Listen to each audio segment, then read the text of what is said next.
नमस्कार दोस्तों, मैं हूं मनोज कुमार। बहुत बहुत स्वागत है आपका अपने YouTube चैनल बेगमपुरा एजुकेशन में।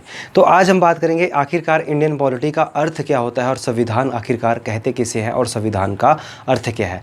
ये सभी बातें हमारे लिए जानना बहुत ज़रूरी है। तो पिछली क्लास में हमने बात कर ली थी कि पॉलिटिकल जो विषय है वो एज ए सब्जेक्ट बना कैसे।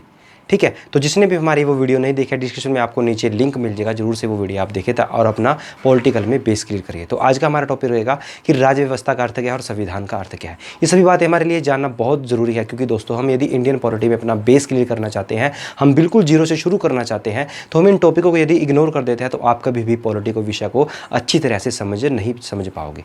क्योंकि किसी भी विषय को पढ़ना है तो उसका अर्थ पता होना चाहिए। हम कोई भी चीज़ पढ़ रहे हैं उसका हमें सबसे पहले जो उसका मतलब पता होना चाहिए। यदि आप चीज़ जान लेते तो वो चीज़ आपके लिए 98% तो दोस्तों ऐसे ही आसान हो जाती है, क्योंकि आपको उसका मतलब पता चल जाता है। तो कभी आपने सोचा है कि भारत देश जो है वो एक राज्य है, वो देश वो कैसे है, किस आधार पे हम जो है किस क्षेत्र को एक देश का दर्जा दे सकते हैं, एक राज्य का दर्जा दे सकते हैं, और संविधान आखिरकार कहते किसे हैं। ये सभी बातें जो है पॉलिटिकल के अर्थ में ही छुपी हैं। यदि आप ये चीज़ें जान लेते हैं तो 98% आप जो है राज्य व्यवस्था यानी कि पॉलिटी विषय को आप आसानी से समझ पाएंगे, जो बहुत सारे दोस्त मेरे इस बात को इग्नोर कर देते हैं दोस्तों। क्योंकि हमें क्या करना है, हमें अपने यहाँ पर पॉलिटी विषय जो मैंने अभी शुरू करवाया आपका कुछ 2-3 टॉपिकों पहले, तो उसमें हमें क्या करना है, अपना बेस क्लियर करना है। जैसे हमारा ये मकान है दोस्तों, ये आपकी बिल्डिंग है, और बिल्डिंग में तरह तरह के मकान बने हुए हैं, और मकान के सबसे नीचे जो है हमारी बुनियादें हैं। यदि इस मकान की ये बुनियाद पक्की होगी ना, इस बिल्डिंग की ये मकान बुनियाद पक्की होगी आपके घर की,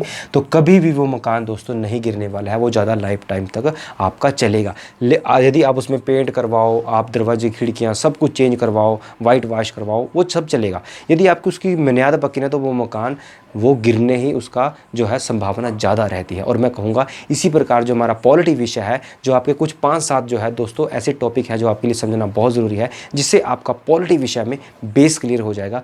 मैं उन्हीं टॉपिकों को आपको 3-4 वीडियो में कराऊंगा जो आपके लिए समझना बहुत ज़रूरी है। तो आज हम बात करेंगे कि राज्य व्यवस्था का अर्थ क्या है, इंडियन पॉलिटी का मतलब क्या है सबसे पहले, फिर हम संविधान का अर्थ आपको बीच में ही समझा देंगे कि आखिरकार राज्य व्यवस्था यानी कि भारतीय राज्य व्यवस्था यानी कि इंडियन पॉलिटी का आखिरकार मतलब क्या है, राज्य व्यवस्था का मतलब क्या है। ठीक है दोस्तों, तो सबसे पहले हम शुरू करेंगे इस विषय को बिल्कुल बेसिक से। मैं चाहूँगा कि मेरे जितने भी दोस्त हैं उनको कुछ नहीं पता है, हम यहाँ पर बिल्कुल फ्रेश माइंड से इन चीज़ों को समझने वाले हैं। तो राज्य व्यवस्था, एक मिनट के लिए यदि मैं भारतीय शब्द को साइड में रख देता हूँ, तो हमारा जो राज्य व्यवस्था है यानी कि जो पॉलिटी है वो 2 शब्दों के मेल से बना है। का मतलब है राज्य और एक है व्यवस्था।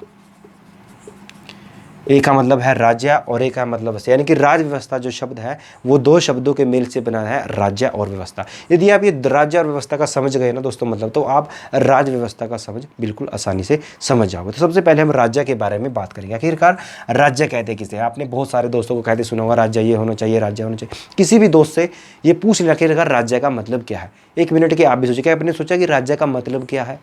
ये सभी बातें आपके लिए जानना बहुत ज़रूरी है दोस्तों। राज्य का मतलब क्या है, तो राज्य के बारे में अनेक लोगों ने अपने अपने अनुसार अनेक परिभाषाएं दी। किसी ने कहा राज्य का मतलब ये होना चाहिए, ये होना चाहिए। आखिरकार में राज्य के मतलब को जानने की ज़रूरत क्यों पड़ी, क्योंकि उस समय अंतर्राष्ट्रीय जो संधियाँ होती हैं, निर्णय लिए जाते हैं किसी देश के साथ कैसे संबंध करने हैं, तो उसमें राज्य का मतलब पता होना बहुत ज़रूरी था।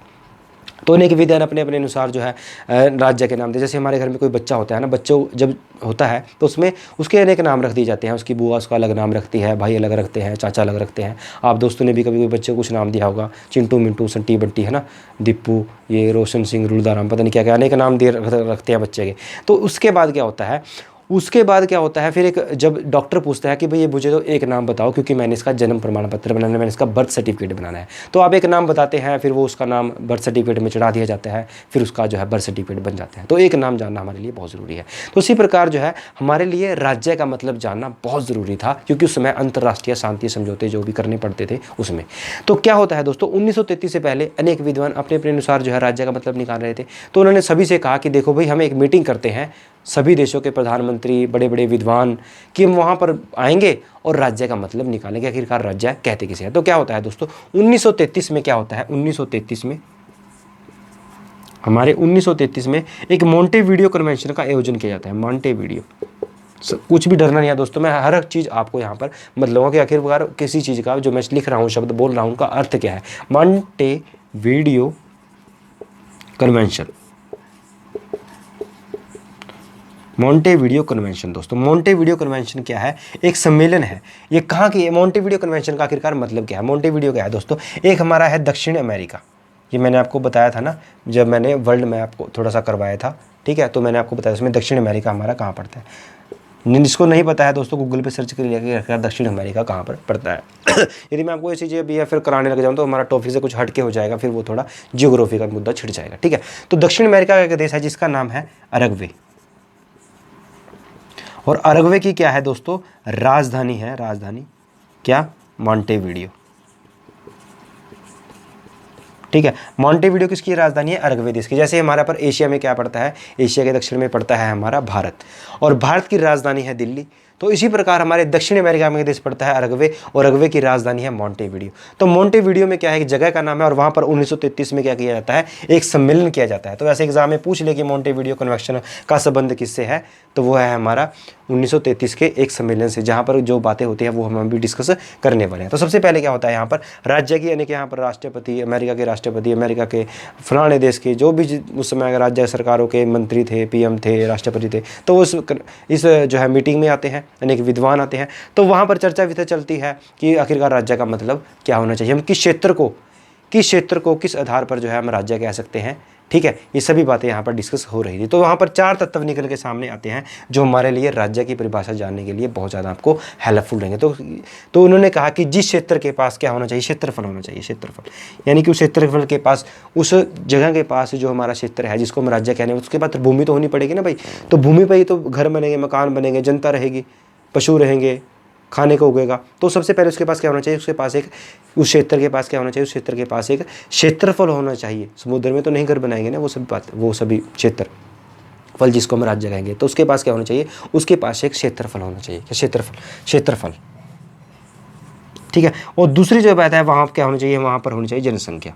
जनसंख्या तो होगी ना भाई, तभी तो हम राज्य उसको बोलेंगे। तो उसके पास क्या होना चाहिए, जनसंख्या होना चाहिए, क्षेत्र के पास क्षेत्रफल होना चाहिए, उसके पास क्या होना चाहिए, सरकार भी होना बहुत ज़रूरी है दोस्तों, क्योंकि सिस्टम तो तभी चलेगा ना जब कुछ मंत्री संतरी होंगे, ये सभी चीज़ें होंगी, ठीक है। आगे आपको बताऊंगा मैं कैसे। तो उसके पास चौथा तत्व है संप्रभुता, जो हमारे भारतीय संविधान की प्रस्तावना में भी लिखा है कि हम भारत के लोग, भारत को संप्रभुता।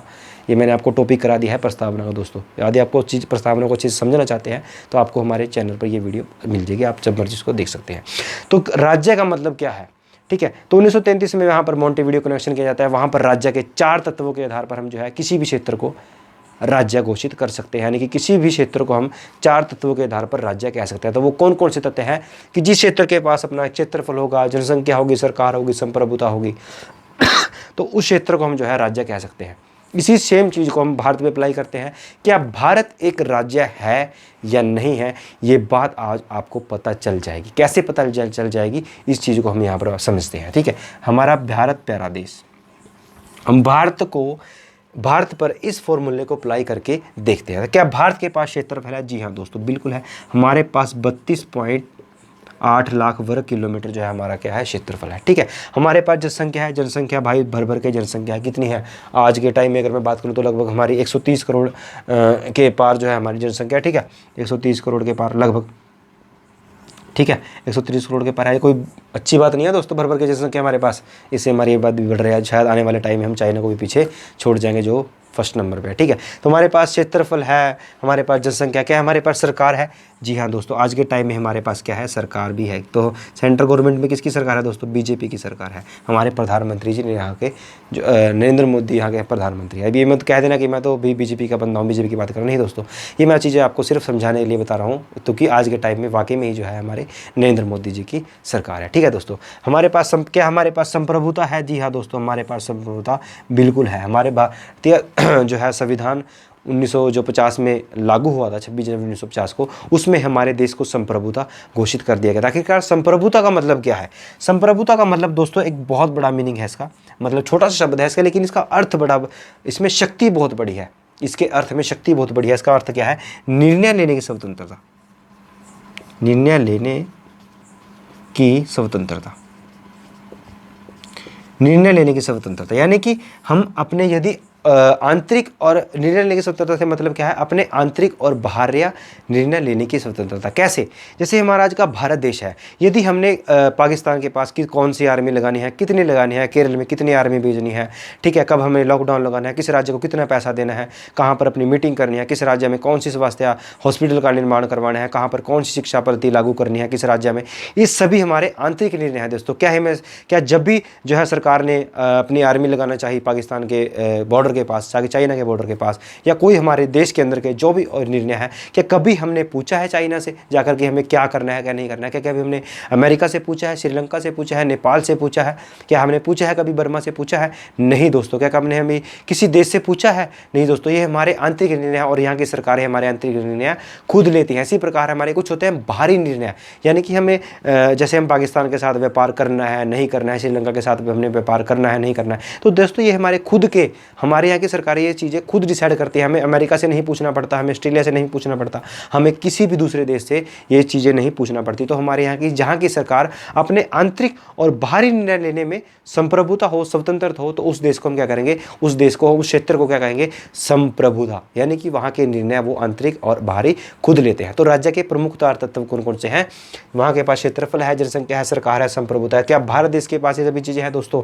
उसके पास क्षेत्रफल भी है, जनसंख्या भी है, सरकार भी है और संप्रभुता भी है दोस्तों। तो ये राज्य के प्रमुख तत्व है। एग्जाम में यदि पूछ ले कि आखिरकार राज्य के प्रमुख तत्व कौन से हैं, तो वो पूछ लेगा क्षेत्रफल, जनसंख्या, सरकार, संप्रभुता, और आपको एक तो देगा उद्योगीकरण या कुछ और पॉइंट, तो आपने वो उद्योगीकरण वाला पॉइंट वहाँ पर काट देना है और तीनों ABC पे यहाँ पर आपने टिक लगा देना है। तो जिसने भाई ने शायद इसका मतलब नहीं पता होगा, अपने दोस्त से आप पूछ के देखिएगा कि राज्य के प्रमुख तत्व क्या है, शायद उसने पॉलिटिकल विषय को रट के छोड़ दिया होगा, उसके दिमाग में हर चीज़ होगी, लेकिन उसको आप पूछ लेना, जाकर उसके पास हवाबाजी कर देना कि आखिरकार राज्य का मतलब बताओ भी मुझे, देखते हैं हम आपको बताता है या नहीं बताता। क्योंकि दोस्तों ये हमारे बेसिक है, ये टॉपिक आपको कोई करवाने वाला नहीं है दोस्तों, इसलिए चीज़ों को समझिए और दोस्तों के साथ ज़्यादा से ज़्यादा शेयर कीजिए यदि आपको वीडियो हमारी अच्छी लगती है। तो क्या होता है हमारे पास, हमारा भारत देश संप्रभुता है। जी हाँ दोस्तों, क्या हमारा भारत देश 1947 से पहले, यदि मैं पूछूँ 1947 से 15 अगस्त 1947 से पहले क्या हमारा देश भारत प्रभुसत्ता संपन्न था? क्या वो राज्य था या नहीं था? एक मिनट के लिए आप अपने दिमाग में बात सोचिए दोस्तों। 1947 से पहले यदि एग्जाम में पूछ ले कि भारत देश 1947 से पहले राज्य था या नहीं था, तो वहाँ पे क्या करेंगे, वहाँ पर टिक लगा देंगे और वो आपका क्वेश्चन बिल्कुल गलत हो जाएगा, या फिर आप सोच में पड़ जाएंगे कि ये क्या क्वेश्चन पूछ लिया, ये तो आउट ऑफ सिलेबस आ गया। दोस्तों नहीं, हर चीज़ आपके एग्ज़ाम से जुड़ी है, बस आपने शायद वो चीज़ कभी समझी नहीं, कभी पढ़ी नहीं। दोस्तों 1947 से पहले हमारा भारत देश राज्य नहीं था। क्यों नहीं था? क्योंकि हमारे पास, अच्छा आप कहेंगे क्यों नहीं था, क्यों, अभी फॉर्मूला 1947 से पहले के भारत पर ये लागू करके देख लेते हैं। क्या क्षेत्रफल था 1947 से पहले भारत के पास? जी हाँ दोस्तों, भर भर के क्षेत्रफल था, क्योंकि उस समय जो हमारा पाकिस्तान वाला इलाका था और हमारा बांग्लादेश वाला इलाका था, वो हमारा भारत से जुड़ा हुआ था। हमारे पास 1947 से पहले क्षेत्रफल भी था, हमारे पास जनसंख्या थी। जी हाँ, हमारे पास जनसंख्या भी थी। क्या हमारे पास सरकार थी 1947 से पहले? जी हाँ, बिल्कुल सरकार थी, लेकिन वो सरकार क्या करती थी, सबसे पहले हमारा क्या होता था, हमारा 1947 से पहले गुलाम था। किसका?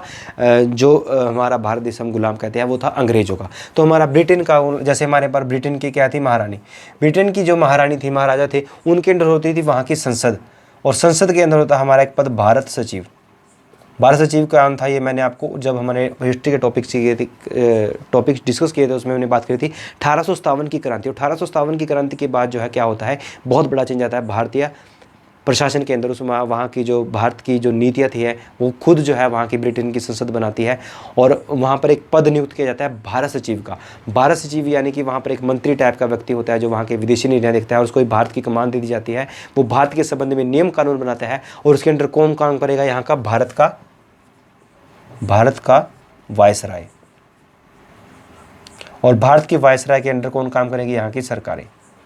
यानी कि यहाँ पर मोटे तौर पर क्या हमारे पास निष्कर्ष निकल के आता है कि हमारा 1947 से पहले शासन कौन चला रहा है, ब्रिटेन के लोग चला रहे हैं। ब्रिटेन की संसद के, ब्रिटेन के कानून नियमों के अनुसार यहाँ की सरकारें काम कर रही हैं। दोस्तों अब क्या होता है, 1947 के बाद हमारे पास क्या है, हमारे पास एक खूबसूरत संविधान है और संविधान के अनुसार हमारे यहाँ पर जो है सरकारें काम कर रही है। और वो संविधान किसके द्वारा बनाया गया है, भारतीय लोगों के द्वारा दोस्तों, जिसमें हमारे अनेक विद्वानों ने अपनी अपनी महत्वपूर्ण भूमिका निभाई। चाहे हम वो अम्बेडकर जी की बात करेंगे, ठीक है, चाहे पर हम उसमें राजेंद्र प्रसाद की बात करें, सरदार वल्लभ भाई पटेल की बात करें, अनेक महान विद्वानों ने अपने अपने अनुसार भारतीय संविधान के जो है एक रूपरेखा तैयार की है और उसके अनुसार हमारे यहाँ पर सरकारें अपने जो है निर्णय लेती हैं। यानी कि ब्रिटिश संसद से अब हमें पूछने की ज़रूरत नहीं है। हमारे यहाँ की सरकारें 1950 के बाद जो है 1950 में जो संविधान बनकर तैयार हुआ था उसके अनुसार हमारे यहाँ पर निर्णय लिए जाते हैं। अब हमें क्या मिल गई है, हमें मिल गई है संप्रभुता, यानी कि हम अपने निर्णय आंतरिक और बाहरी खुद ले सकते हैं। अब हमारा देश क्या है, एक संप्रभुता देश है।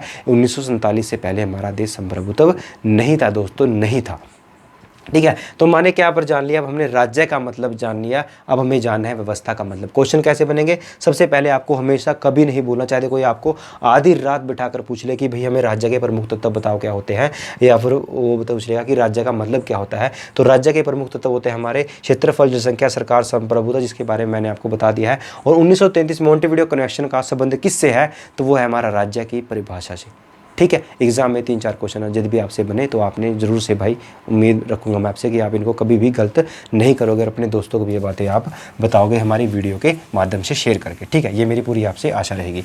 तो दूसरी बात है व्यवस्था। आखिरकार व्यवस्था का मतलब क्या है। यदि आप राज्य और व्यवस्था का मतलब समझ गए ना तो 98% आपने पॉलिटी को बिल्कुल समझा। सिर्फ 2% क्या आपने ये चीज़ों को हमेशा याद रखना है। तो 100% आप पॉलिटी विषय का तो आप मतलब मैं आपको ऐसे करवा दूंगा ना विषय, तो आप कोई भी एग्जाम उठा लेंगे दोस्तों, आपका कहीं भी कोई भी क्वेश्चन छूटने वाला नहीं है। आप पढ़ने के साथ आप पढ़ाने वाले बन जाओगे। तो व्यवस्था का मतलब क्या है आखिरकार, व्यवस्था का मतलब क्या होता है दोस्तों, सिस्टम। सिस्टम यानी कि नियम कानून। हमें किसी भी व्यवस्था को चलाने के लिए क्या करते हैं, हमें नियम की जरूरत पड़ती है दोस्तों। किसकी जरूरत पड़ती है, नियम। नियम क्या होते हैं, जैसे हमारे घर में नियम होते हैं कि भाई आपने 8 बजे से पहले भाई रात को घर आना है, आपने सुबह 6 बजे उठना है, सैर करनी है, चाय पीनी है, कॉफ़ी पीनी है, नहीं पिएंगे तो डंडे पड़ेंगे माता जी से। हमारे घर में तो भाई बड़े सख्त रूल हैं। छोटे से जैसे भी बर्तन आपने रोटी खानी है तो किचन में रखने हैं, ठीक है। आपने सुबह इतने बजे उठना है, आपने इतने से बजे पहले खाना खाना है। तो हाँ, आपको पूरे संसार में नियम ही नहीं मिलेंगे। आप यदि कोई फॉर्म भर लो उसमें होगा कि आपको कैपिटल अक्षर में फॉर्म भरना है, अपने पिता का नाम पहले रखना है, ठीक है। हाँ, सीधी आप स्कूल में आप गए होंगे सभी, तो स्कूल में सख्त कुछ नियम होते हैं कि भाई 8 बजे से पहले स्कूल में, 8 बजे के बाद होगा तो आपको मूर्ख बना दिया जाएगा, आपको डंडे पड़ेंगे, आपको ड्रेस प्रॉपर पहन के स्कूल में आना है। तो नियम होते हैं दोस्तों। और जब इन नियमों को हम समूह में बांध देते हैं तो क्या हमारे पास ये इन नियमों के समूह को हम क्या कह देते हैं, संविधान। नियमों के समूह को हम कह देते हैं संविधान। तो संविधान की परिभाषा से का आखिरकार संविधान का अर्थ का संविधान क्या है दोस्तों, मौलिक नियमों के समूह को संविधान कहा जाता है। तो संविधान लिखने के बाद मत जाएगा, बस चीज़ों को समझेगा सिर्फ। मैं आपको ये लिख इसलिए रहा हूँ ताकि आपको थोड़ा समझ आ जाए। मौलिक नियमों के समूह को संविधान कहते हैं, ठीक है। तो संविधान का अर्थ क्या है दोस्तों, मौलिक नियमों के समूह को हम संविधान कहते हैं। किसी भी राज्य की व्यवस्था के संचालन हेतु बनाए गए मौलिक नियमों के समूह को हम संविधान कहते हैं। अब आप कहोगे कि मौलिक का मतलब क्या है, मौलिक नियम हम कहते किसे हैं। तो मौलिक नियम हमारे लिए शब्द भी जानना बहुत ज़रूरी है दोस्तों। हम कोई भी चीज़ यहाँ पर छोड़ने वाले नहीं हैं। बस आप इस वीडियो को देखिए पूरा और समझिए। मैं चाहता हूँ कि हर उस गांव के व्यक्ति तक मेरी जो है वीडियो जाए जो मेरा दोस्त पढ़ने से डरता है, चीज़ों को रटने पे ज़्यादा ध्यान देता है और कहता है कि मुझे चीज़ें नहीं समझ आती, शायद उसने कभी ये चीज़ें समझने की कोशिश नहीं की हो, ठीक है। तो मौलिक नियमों का मतलब क्या है, जैसे कि हमारे कुछ संविधान में नियम है। वैसे मैंने आपको संविधान के बारे में नहीं पढ़ा है ज़्यादा, धीरे धीरे पढ़ाऊँगा, क्षमा चाहूँगा। लेकिन उसमें एक दोस्तों आर्टिकल है। आर्टिकल यानी कि आर्टिकल क्या है, कुछ नियम कानून होते हैं। तो आर्टिकल 21 है उसमें। हमारे संविधान में 395 अनुच्छेद थे मूल संविधान में, ठीक है। तो उनमें से था आर्टिकल 21। तो आर्टिकल 21 में एक बात कहेगी कि आपको जीवन जीने की स्वतंत्रता है। जीवन जीने की स्वतंत्रता, राइट टू फ्रीडम, ठीक है, राइट टू लिव, ठीक है। तो जीवन जीने की स्वतंत्रता की बात की गई आर्टिकल 21 में, यानी कि फंडामेंटल राइट में, ठीक है। तो आपको राइट टू लिव का यहाँ पर अधिकार दे दिया गया आर्टिकल 21 के अनुसार। लेकिन जब हमारा मूल संविधान था तो उसमें सिर्फ इतनी बात की गई थी। लेकिन हमारे जैसे जैसे हमारे देश की तरक्की होती है तो हमारे यहाँ पर पोल्यूशन भी बढ़ता है। तो जब हमें पोल्यूशन बढ़ेगा तो क्या व्यक्ति जिंदा रहेगा, नहीं दोस्तों, वो मर जाएगा। उसके पानी भी चाहिए, उसको खाने के लिए भोजन भी चाहिए।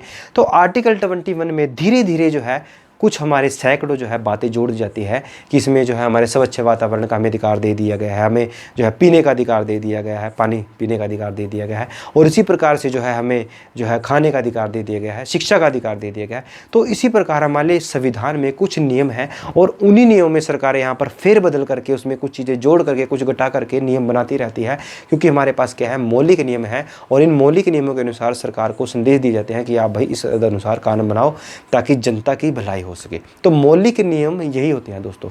यदि आप चीज़ों को नहीं समझ पाए हैं, चीज़ों को समझिए, वीडियो को पॉज कीजिए, दोबारा देखिए, फिर आपको चीज़ें बहुत आसानी से समझ में आ जाएगी। ठीक है, तो मौलिक नियमों के समूह को ही संविधान कहते हैं। ठीक है, तो आज हमने शब्द अर्थ जान लिया कि आखिरकार राज्य व्यवस्था का मतलब क्या होता है। कुछ भी रटना नहीं है, सारी चीज़ें आपस में कंबाइंड है ना। कैसे रटने वाला काम भी हमारे साथ बिल्कुल नहीं किया जाएगा। देखो, किसी भी राज्य की व्यवस्था के संचालन हेतु बनाए गए नियमों के किसी भी राज्य की व्यवस्था के संचालन के लिए बनाए गए मौलिक नियमों के समूह को ही हम जो है संविधान कहते हैं। तो राज्य व्यवस्था का मतलब क्या होगा, राज्य के अंदर क्या होगा, क्षेत्रफल, जनसंख्या, सरकार, संप्रभुता। तो भाई इस चीज़ को चलाने के लिए हमें क्या करना पड़ेगा, हमें नियम कानून जो है, नियम कानूनों की जरूरत पड़ेगी और नियम कानूनों के समूह को ही हम जो है संविधान कहते हैं। तो हर देश का अपना अपना संविधान है, जैसे हमारे भारतीय देश का संविधान है ऐसे ही अन्य देशों का भी संविधान है। तो नेक्स्ट वीडियो में बात करेंगे कि संविधान के प्रकार क्या है, संविधान किस देश का कैसा है, कुछ ये बातें जानेंगे हम। ठीक है, और संविधान, भारतीय संविधान की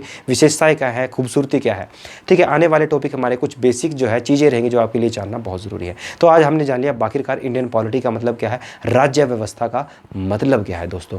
तो ये चीज़, वीडियो को शेयर कीजिए, लाइक कीजिए, कमेंट कीजिए। यदि आपको अच्छी लगती है तो आप इस वीडियो को अपने दोस्तों के साथ शेयर कीजिए। यदि आपको समझ में कुछ नहीं आता तो वीडियो को डिसलाइक कीजिए, वो आपकी मर्जी है, आप शेयर कीजिए या नहीं कीजिए। धन्यवाद, आपका समय शुभ रहे। आप हर सब्जेक्ट को समझिए, उसका गहराई से समझिए और उसको चीज़ों को ना दोस्तों रटने से आप बचिए, तभी आप एग्ज़ाम में एक अच्छी समझ बना पाओगे। आपका सिर्फ एक थोड़ा ज़्यादा समय लगेगा हर सब्जेक्ट को समझने में, लेकिन शायद आपका लाइफ टाइम जो है एक आपका इंपॉर्टेंट टाइम बच जाए, ताकि इस सब्जेक्ट को आप, इस टाइम को आप अन्य सब्जेक्ट में लगा पाओ। ठीक है, एक बार चीज़ों को समझने में टाइम लगता है दोस्तों, तो वो आप रटने वाला काम नहीं कीजिए, चीज़ों को समझिए और अपनी स्टडी की रिवीजन करते रहिए। धन्यवाद।